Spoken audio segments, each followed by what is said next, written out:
Conversing is produced and distributed in partnership with Comet Magazine and Fuller Seminary.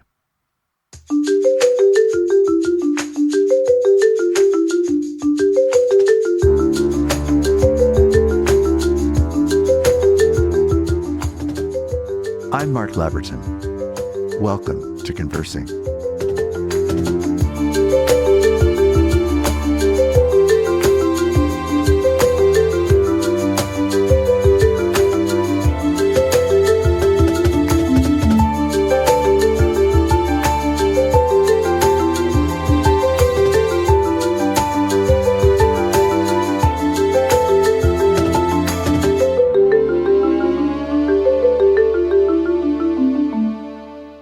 I'm so delighted today to welcome Tod Bolsinger back as a guest on Conversing. The conversation that we're about to have turns around some of the most urgent issues facing culture and society, but even more the church, and that has to do with formation. What is it that actually forms our inner reality, our values, our perspective, our judgment, our understanding of wisdom about the issues that really matter? We can look at the American church today and realize that insufficient formation seems to be part of the way of telling the story of why the church is in the situation that it's in, where we have underformed people who are leading in a way that is more of a reflection of being grounded in the culture that we're a part of than being grounded in the character and love and gospel of Jesus Christ. Tod and I have been collaborators and partners in work and ministry over many years, working closely together when he came to join the faculty as Associate Professor of Leadership Formation at Fuller Seminary. He was the founder of the Fuller Leadership Platform, an innovative approach to online formation and leadership development, and he served as a vice president for Fuller for 6 years. Tod is best known for a number of his books. The first book that really landed him on the stage was called Canoeing the Mountains, Christian Leadership in Uncharted Territory. He then went on to become a finalist for another book that he wrote called Tempered Resilience, How Leaders Are Formed in the Crucible of Change, and then as the editor of a series of books called the Practicing Change series. Tod is a consultant and leader of a company that he now owns called A.E. Sloan Leadership, an executive coaching and consulting firm that works with church, nonprofit, and marketplace leaders in leading change. Tod Bolsinger, what a gift it is to have you on Conversing today. I'm just really delighted. Oh, Mark, it's so fun. Nice to have this conversation with you too. We've had lots of work experience together, and I had said in the introduction that we had the opportunity to work together at Fuller, and since that time as well, in just sharing a lot of common concerns. Both of us are people who are committed to Christ, committed to the church in the world. And that is one sticky hot mess these days. Well, I'm glad to be with you too. And whatever the original Greek is for sticky hot mess, yes. It's right what it is. Yeah. That is what it is. Oh my gosh. So here we are. We've both been pastors, Presbyterian pastors even. We've both known long seasons of pastoral ministry. We know institutional leadership around formation that happens in a seminary, in our case, Fuller Seminary. And we know what it is, independent of those things, to try to contribute to works of formation. And I know that you're still continuing to write in this area, and there will be, in approximately a year, another book that will come out, and we're looking forward to that. But I just want to center our conversation this question: what forms a Christian disciple? We know the answer is many things, but I'm just curious where you were maybe when you began ministry. What did you think formation is? Where did you think it was about the time that you came to Fuller? And then where does formation fit, or how is it defined now? Just give us that arc of your own understanding. Yeah, so it feels like it's a continual conversation about my learning and, in one sense, going back to some obvious awareness, but then being just so profoundly aware that formation has become commoditized. Actually, one of Dallas Willard's statements before he died that he was most concerned about was the entire conversation of spiritual formation would become like a cottage industry instead of like rooted deeply in the life of the church. And, my whole adult pastoral and particularly even scholarly life has been around formation. I did my doctorate, my PhD at Fuller was on communal practices of spiritual formation based on the doctrine of the Trinity. I decided that I would be a pastor who formed a community that would be deeply committed to forming people. And what I found myself doing over and over again is doing what I've been told to do, which is you set up a formation program. You have a associate pastor of Christian formation. I was one, as a matter of fact. As a senior pastor, I hired a couple. I came to Fuller to be a vice president of vocation formation, right? Because in one sense, I think the big aha of the last several years doing consulting work is formation is what comes out of a community. We are formed by the community we're in. We're formed by the soil. We take on the terroir of the soil, like the way a grape does for wine. And that the most formative thing is the actual community that we are part of. And that most of that is unconscious or preconscious. And that some of it is unintentional. And at its very best, it becomes reflective and intentional, but cooperating with the actual soil. I mean, that's been like the massive place. And for me, that's been really important as I think about the idea of leadership, which is where I've spent the better part of the last 10 years. So it's not just a program. We were laughing before we started about how lovely it would be if all you needed to do was just, mount a really, quote, great, unquote, spiritual formation program. But in actual fact, it's both more elusive and more profound and more complex and still absolutely essential. So talk to us more fully about the soil. That makes intrinsic sense to me, but just amplify that some more. Yeah. So one of the parts that I've spent a lot of my time doing the last several years has been just thinking about the whole notion of regenerative agriculture. I was kind of tickled and haunted by this little documentary called The Biggest Little Farm that was about a filmmaker and his wife, who is a chef, who took over a piece of really soil depleted land just north of Los Angeles. And in 7 years, they turned it into this vibrant, organic place. And actually, 3 times I took doctoral students to visit it, like just so that we got a chance to tour it and talk about it. 2 other times I went by myself. I found myself just captivated by the fact that if you want to grow good fruit, abundant harvests of good fruit, you don't focus on the fruit, you focus on the soil. And that in so many ways, this brought me back to the scriptures, right? The scriptures are filled with these agricultural metaphors. I mean, I tell people, like, Jesus literally says that more powerful than his preaching is the soil that the word falls into. It's stunning, right? It's like he says that 75% of his own preaching is going to be fallow because it's going to fall in the wrong spot. And I think, as a person who spent a lot of my life doing a lot of sermons, that's kind of humbling. And then recently, I've been thinking more about this in terms of in my work, in our leadership work we do with churches and nonprofits going through change. Yes. There's been this lament, especially around crisis. Like in times of crisis, we were not as Christian as we thought we would be. And what people went back to is they wanted to find the solution, find the program, find the, whatever it would be that would fix it. And a bunch of the research, a bunch of the work that my company's done and that I've done has been really about, it isn't found in a technical solution. It is found when you transform the soil into something healthier and more robust that will produce the fruit you want to produce. So if the American church in its current state is the production of what arises from the soil that we have, what is lacking in that soil to have produced a church like the one that we see? Which I want to say, as you well know too, there's all kinds of vibrant, healthy places where the church in America is really doing remarkable things, profound things. And then there's other things that we see that are just so much more problematic. So what is that soil detriment or loss or lack that we need? Well, one of the ways to think about it before we talk about lack is to think of it this way. It's a little bit like the old notion that came out of the organizational leadership world, that your system is perfectly designed for the results it's getting. Yes. Right? There are no dysfunctional systems. They all produce. So your soil will produce the fruit of its health.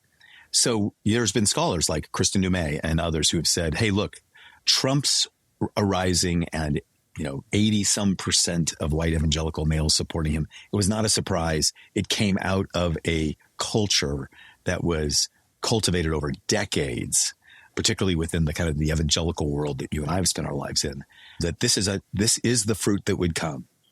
And that so many of the things that I can remember being in seminary, I say this all the time. When I was in seminary, there was not a single scholar or person I knew who even entertained the idea of Christian nationalism.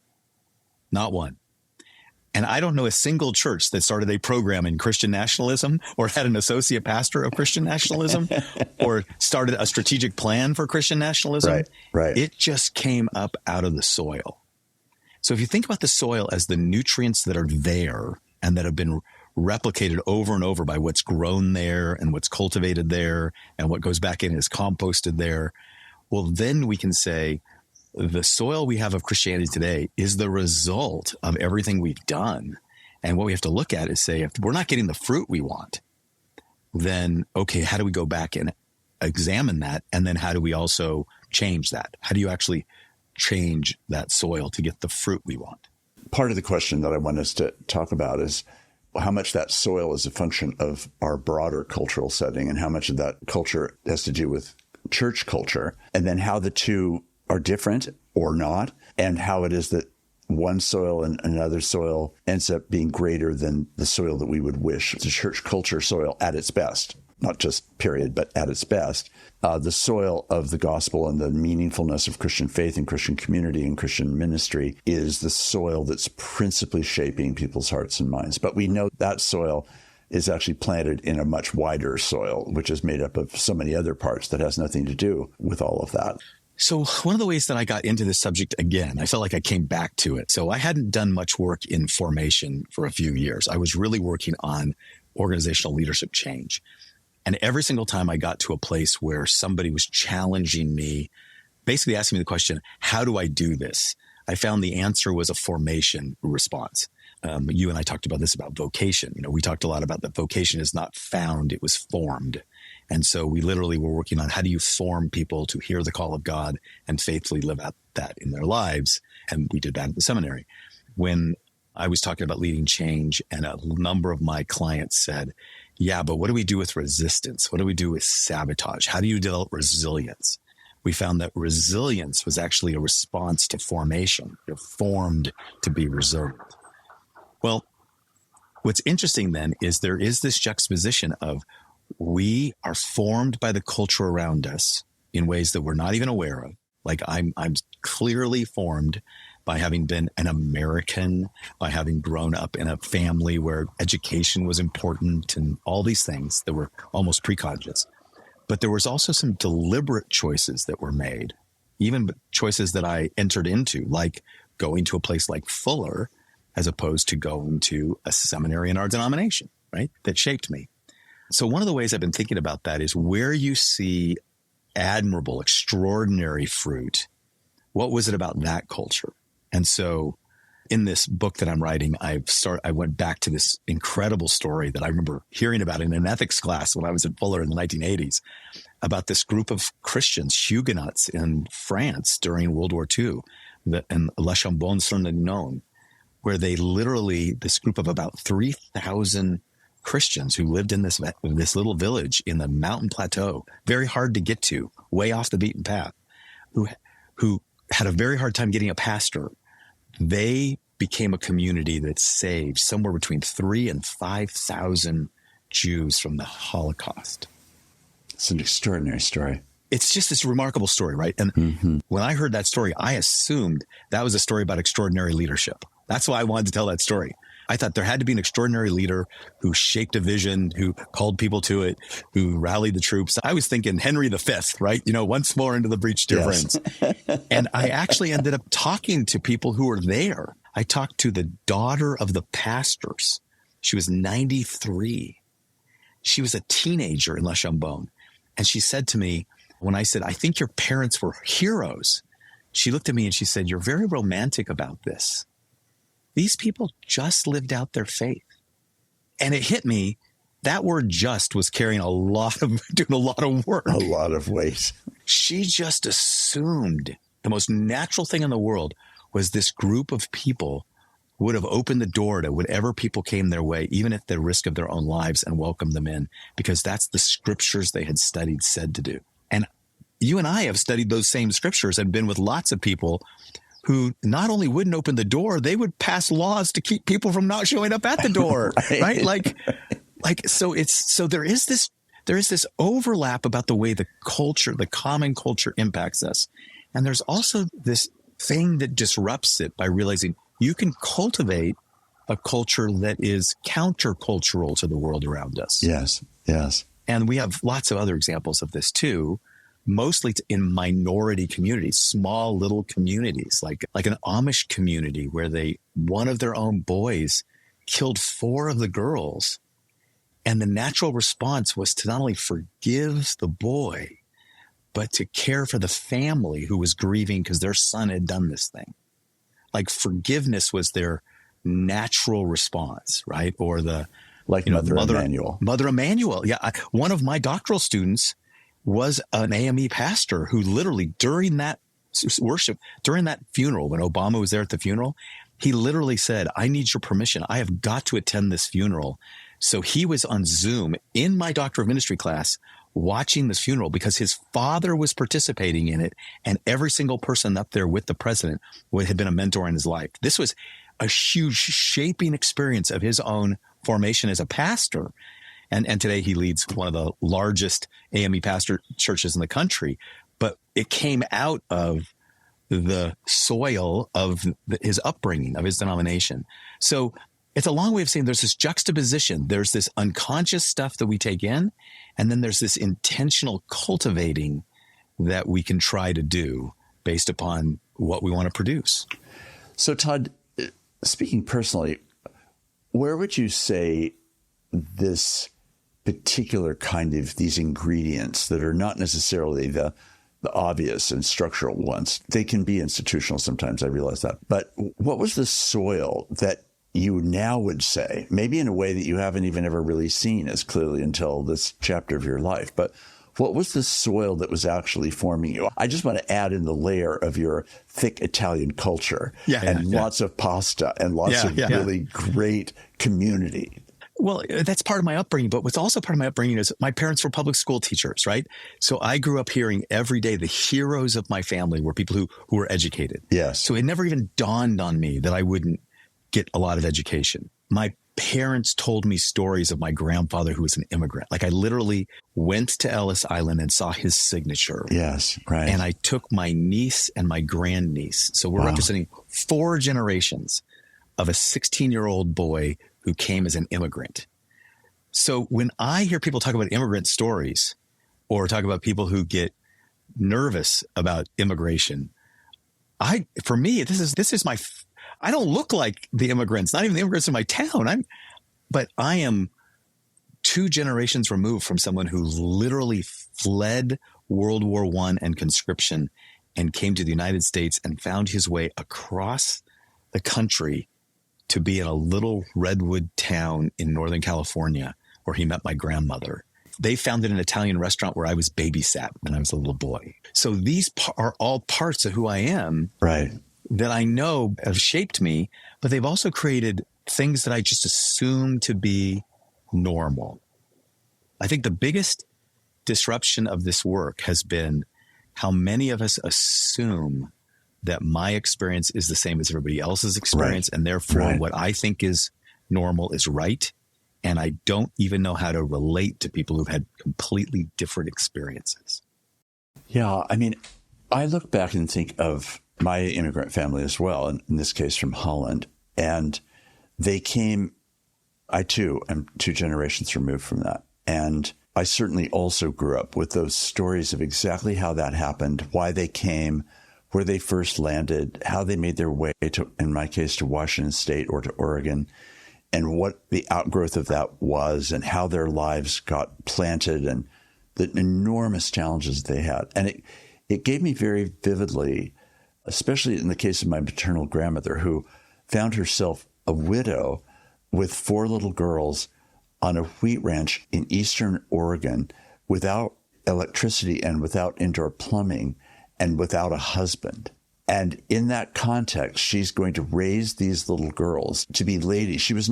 My grandmother was not a prissy lady, but she was definitely a very dignified woman. And her sensibility about her daughters was that they would grow up to to be well attended to, and that they would have a sense of decorum about their life. And though they lived in this raw way in a frontier setting, and because of growing up hearing those stories my whole childhood, and the way that God provided for them, but also the way that those stories shaped character and expectations and deflected any sense of self-pity. And, it was like, life is hard and it's going to be really good.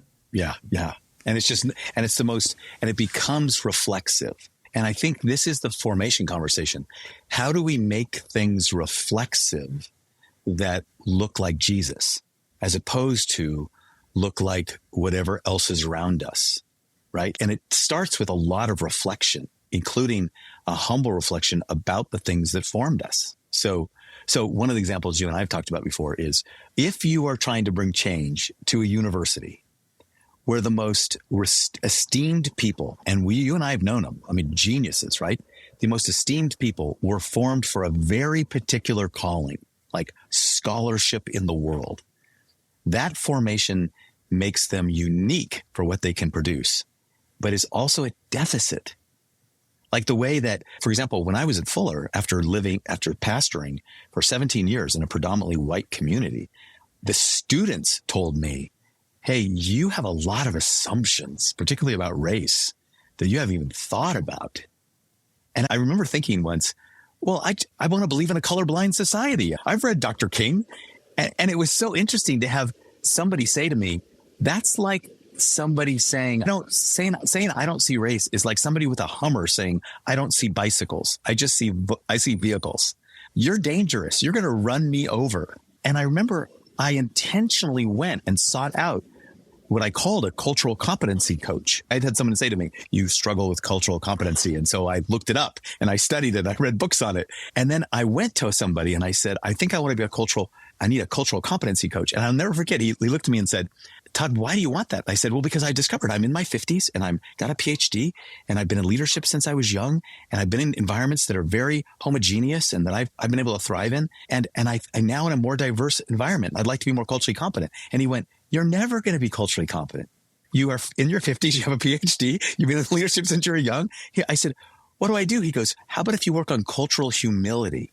Oh, I remember I sent him a check, said, okay, you're going to coach me, right? That I can work on. Like again, my culture has shaped me. It also limits me, but I don't have to be a victim to it. I can actually work on being shaped to have the fruit that I wanted to have, which was to be more able to function in a more diverse world that was especially the seminary that we were part of. I do think that whole notion of humility is a big piece of this, because part of the problem of the quote discipleship program formation program is a lack of humility about what we're actually even talking about. We're talking about becoming evidence in the world of the likeness of Jesus Christ. And not only that, but Christ living, dead, and risen, this thing that is infinitely beyond our grasp. So in actual fact, as I've been reflecting on this, it's also admitting the absolute absurdity and impossibility of this. And then actually coming through all kinds of things that we could talk about, through the discovery that there is something very like Christ about many people that I have met, who are people that are typically the less visible, the more profoundly internally shaped, the more humble before God themselves and anyone around them, but who are so transformed that you just, like the image that Paul uses, we pick up the aroma of their life and we go, I want that aroma. Where does that come from? How did that become fully integrated into your life, right? I can think of a number of people who have been major exemplars. That's this soil that we're talking about, right? That's part of this. So I take that in. They are part of my community. I want to be I want to be in communion with them. And as I settle into that soil, my life begins to change, because now this person, who may or may not have titles, headlines, degrees, etc., but has an authenticity, a reality of the gospel about them, that is the soil that I crave. Make me more like that. So just talk to us about, in this process, soil is such a key ingredient that I'm still just taken by that image and how it got spayed in. So in Le Chambon, for example, what have you learned about how that became normative or regularized or built in?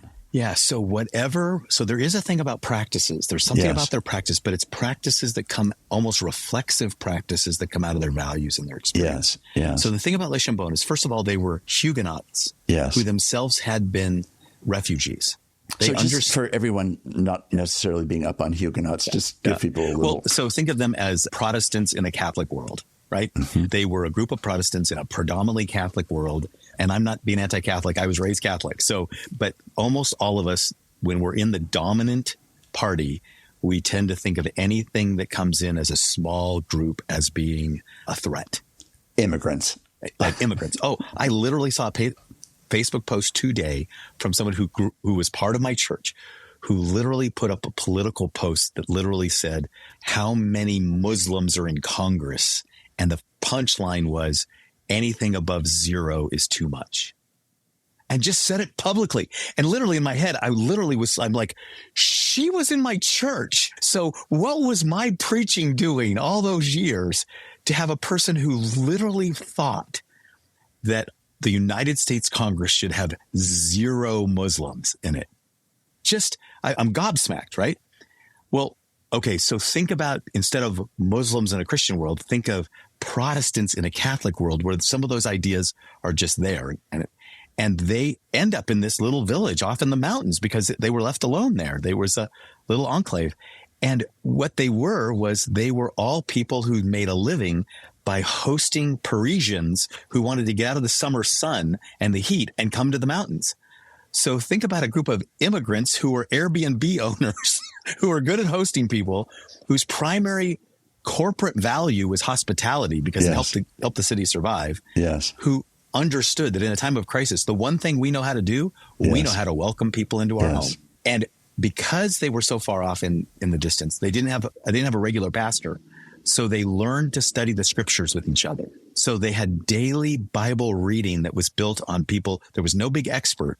They had to learn how to be people who read the scriptures and applied it to everyday life.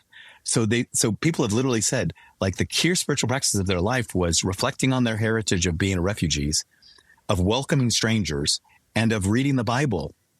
And what's interesting is when Andre Trocmé, who becomes their pastor, who becomes a hero, he only could be hired there because he was a pacifist.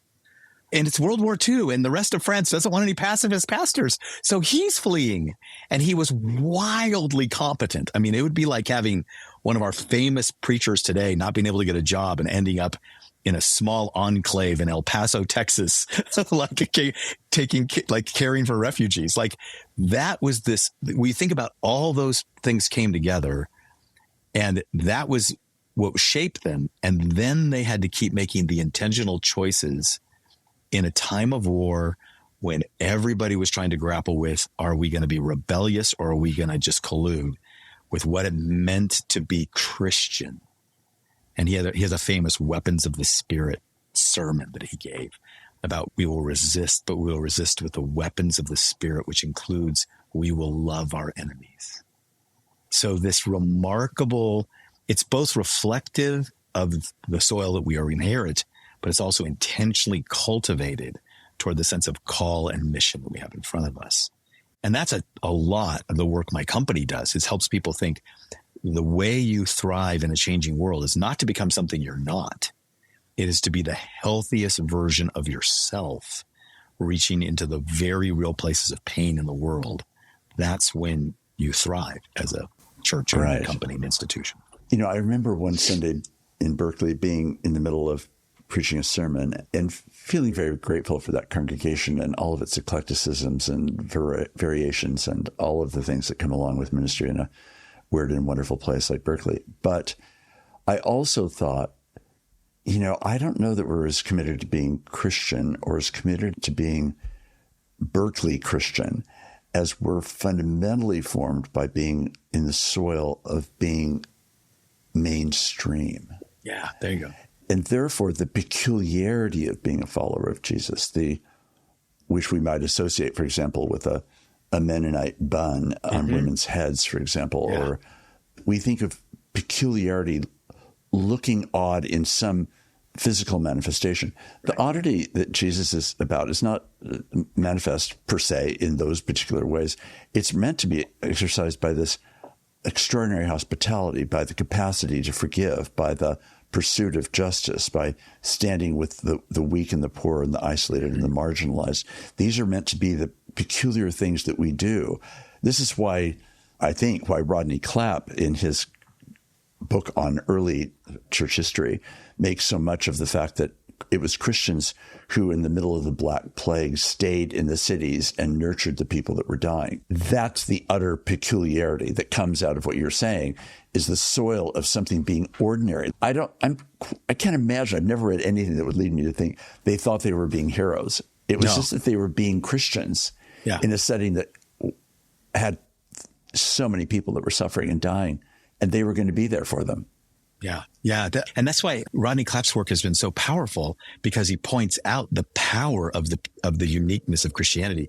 What another historian, Alan Kreider, makes an even finer point on it. He says the church grew during that season.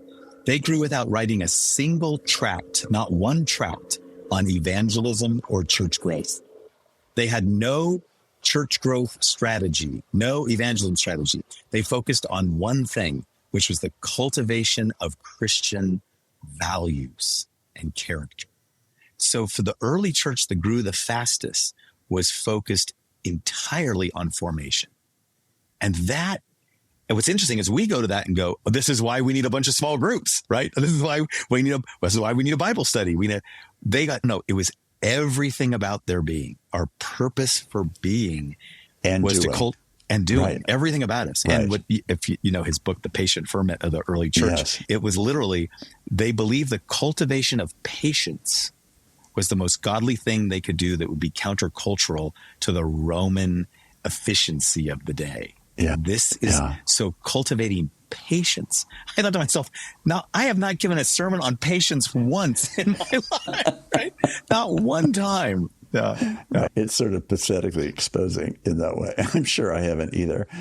Yeah, these are the counterintuitive things. I mean, I do think you have to be around counterintuitive people to cultivate counterintuitive behaviors. Yeah. At least for me.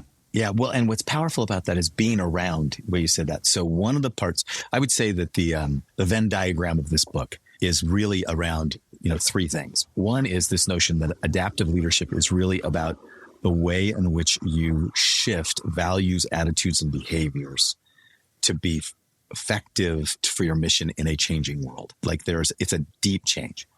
The second part of it is this notion that's going to happen in a formational culture that is shaped by the work of a couple of scholars out of Harvard named Robert Keegan and Lisa Leahy. But the third part, and the part that is really interesting to me, is it's also the awareness that it's holistic and it's not just cognitive, like being around someone, right? It's precognitive. It's really the way in which our brains respond to things before we have words. And that the experience of belonging, of being loved, of being known, of having someone attend to you in your fear, like a huge part, I believe, that is shaping the church today is how much reflective fear and how much fear specifically of loss is keeping us from being able to live as Jesus followers. The Jesus who told us to lay down our life, that sermon on the sermon on laying down your life never seems to lead people to actually lay down their lives, because the precognitive and the unconscious realities of our life are stronger than our words. You probably know that scene in the film that Richard Attenborough made about Mother Teresa, in which she's in East Beirut and the bombs are falling, and she knows that there's a center that is taking care of severely disabled kids. And so she says to the military people and to the UN people that are there, we should go and get children out of there. And they said, no, but see, Mother Teresa, the bombs are falling. And she said, well, And right. So that's why we should go get the children. Like, what could be more obvious than that we should go there because the bombs are falling? That's exactly right.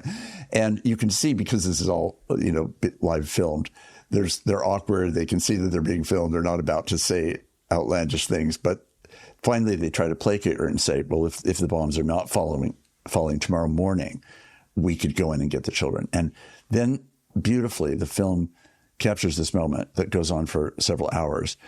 In the morning, the bombs are not falling, and immediately all these Red Cross vans are going in to get these children out. And as this happens, what you're realizing is that it was a good thing. You could say that the bombs weren't falling, but from Mother Teresa's point of view, the instinct that you would go there because the bombs are falling, not just even despite the bombs falling. It's like, no, it's because bombs are falling on these people that we should get them out of there.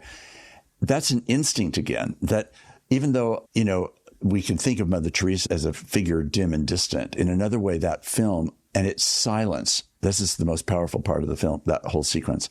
It all happens in silence. There's no monologue. There's no dialogue. There's no people talking. You're just with Mother Teresa picking up children with severe disabilities to get them to safety. What's amazing is that later in the film, without any comment either, you realize now all those children are free from their fear, and you're seeing the same children, and they are visually utterly different because of this instinct. Now, I've probably watched that film maybe 10 times over the years, and part of it, it's always because of that sequence. And every time I'm there, even though I'm not physically there, I'm inhabiting a way of being that I go, I want to be that kind of person with those sorts of instincts. I'm not bred that way. I have plenty of self-protection. I'm not a hero. I'm not somebody that's throwing myself into harm's way all the time. But boy, do I want to be that kind of person, because that surely would be, for me, an example of the concrete reality of this discipleship formation that's so much deeper than a program on discipleship. Yeah. Or even the content that we should do it, that we should talk about it. Instead, it is one of the most powerful parts of the research I've done on this for the last several years with a number of my doctoral students is this little book by Jim Wilder, who graduated from Fuller. He was one of our psych grads, and he worked alongside Dallas Willard and Dallas Willard's wife. And he talks about the brain science that points to the fact that most of our churches are all entirely on the cognitive side. Yes, especially Presbyterian churches. Especially Presbyterian, right? He said, you don't get rid of the cognitive stuff, but you have to realize that what's forming you before the cognitive are all these instinctual pre-cognitive realities that shape even the way we look at the scriptures, right? And that until you can slow that process down and recognize that, for example, one of the things that you need to be able to be courageous is you need to know that you are safe as in your own being, not safe in your body, but in your being. That and literally he tells the UCLA brain scientist said, the experience of knowing that you are loved and known and people love you as you are. They tried to come up with a word. The brain scientists came up with a word. What is the most formative thing for adults? It is to be in a room with people who are happy to see you. Yes. Yes. And they called that joy. That's the word they gave it. The brain scientists, they're not Christian. They said joy. Joy is the experience of you seeing someone who is glad to see you. It's Kurt Thompson talking about everybody comes into the world looking for someone, looking for them, every baby. The deepest thing that we want as humans is to feel like we are safe in our attachment. And I think that one of the parts about an order like Mother Teresa's is this is who we are. If you belong to us, we are going to function this way. We're going to be this way. And you are loved. You are here. You are known. That experience is profound. And I think one of the parts that we've been talking about that I'm writing about in this book and we talk about with our clients is cultivating joyful belonging is actually necessary to bring a formation. You have to be in a community of people who genuinely delight in you, love you, enjoy you, welcome you, I always say it makes me, my prayer is, God, please make me the kind of person my dog thinks I am. Right? Because of her, Touché. I want to be a better person, right? Yes. It's so interesting that that's a formative reality. And what's powerful about La Chambon was not a single person betrayed a single Jewish person, even when there were Nazi officers knocking on the door. I just believe they had this profound, deep attachment to each other that wouldn't violate that. Tod, here we are as people who have been pastoral leaders, who have been academic, institutional leaders of Christian formation and education. And we know that what we're talking about right now is not something that can be, as it were, stamped out. It's not something that can even be done in a very large group. It has to happen really in a more intimate group. It can become infused in a wider group. But the depth of what we're talking about is something that happens in a deep, sustained communion, right? And so what are you saying as you go about writing this current book and as you continue to lead your company?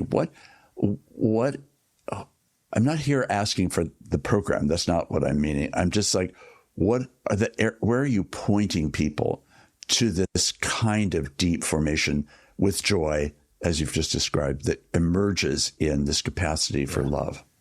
So the biggest piece that I argue in this book and that we're talking about is if we want our people to embody our mission, like do the thing we've been called to do, to actually live as Christians, right, in churches, and if you're in an institution, if we want to have people embody our mission to train up pastors, to shape global leaders, to live out and embody our mission, then it's not just a matter of having a good mission statement, though that's an important thing. It is literally cultivating a community that is what I would call an intentionally formative community.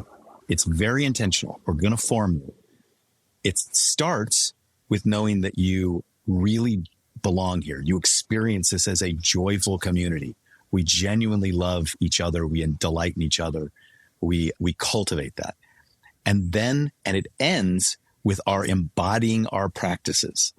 We embody our values. So it begins in joy. It ends in death, like laying down our lives for our values.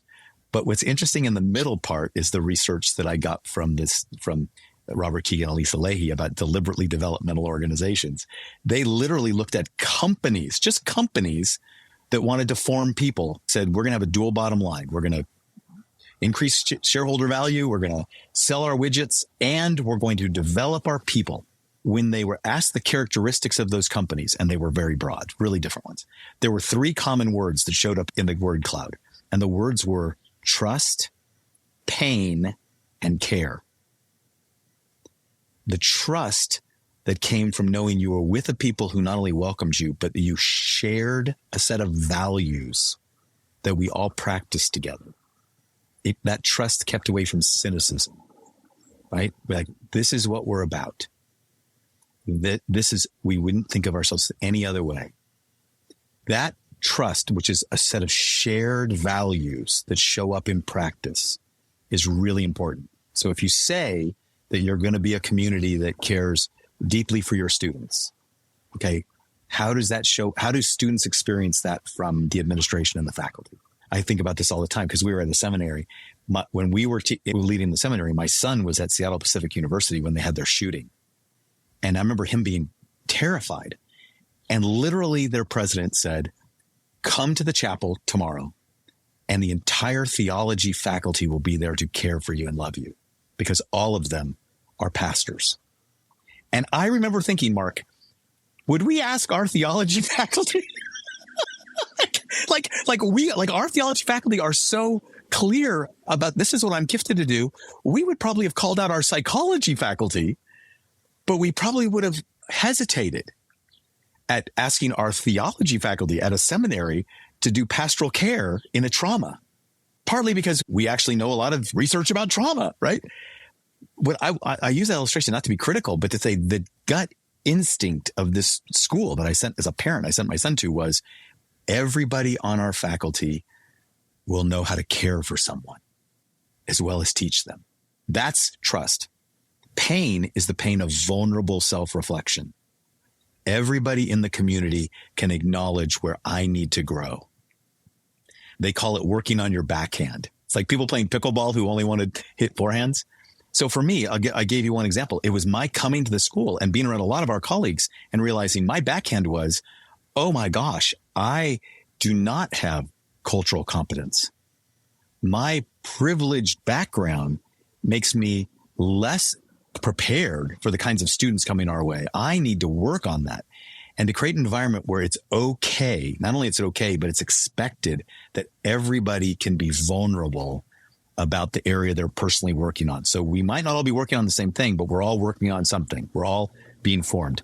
And then the last part is care. And care is not comfort. Care is supporting people in their growth in an environment where we share the values. And that combination, joyful belonging, shared values, shared vulnerability, shared support, that is intended to create embodied change values, is the most shaping environment. And that has to be right at the heart of every single thing we do.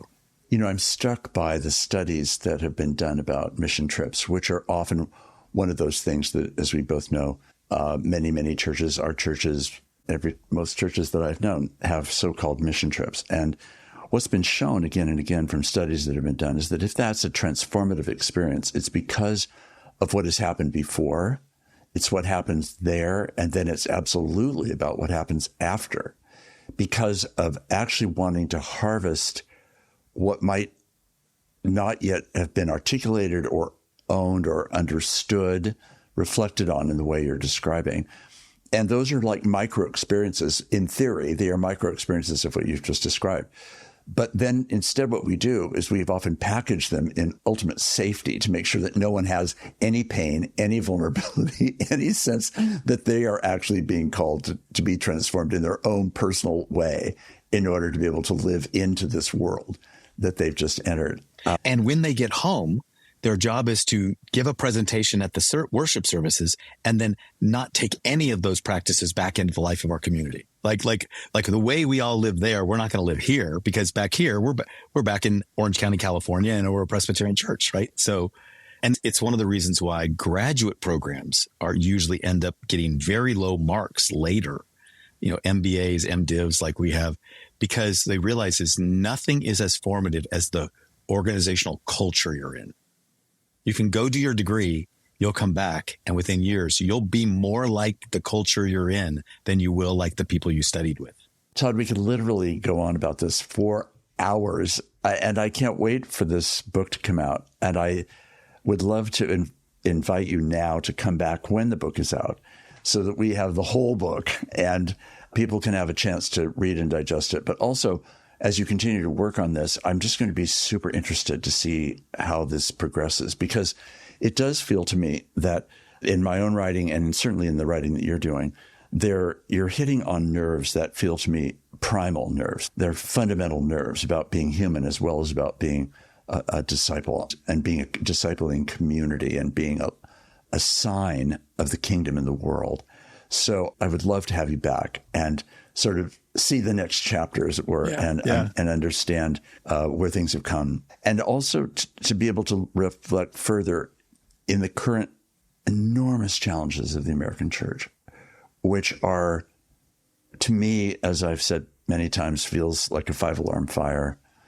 But because we can't live at it with that intensity, we just tend to say there's issues.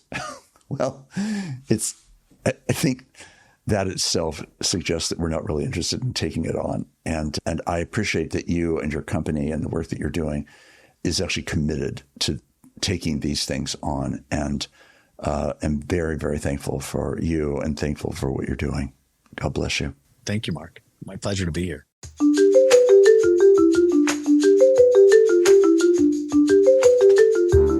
Conversing is produced and distributed in partnership with Comment Magazine and Fuller Seminary. Peter Laberton is our engineer and editor. Evan Rosa is our producer. For more information about Comment Magazine, visit comment.org, where you can subscribe, read the current magazine issue, and browse their archive. Fuller Seminary is an evangelical, multi-denominational graduate institution committed to providing indispensable formational education for diverse Christian leaders everywhere. For information, visit fuller.edu. I'm your host, Mark Labberton. Thanks for listening with me.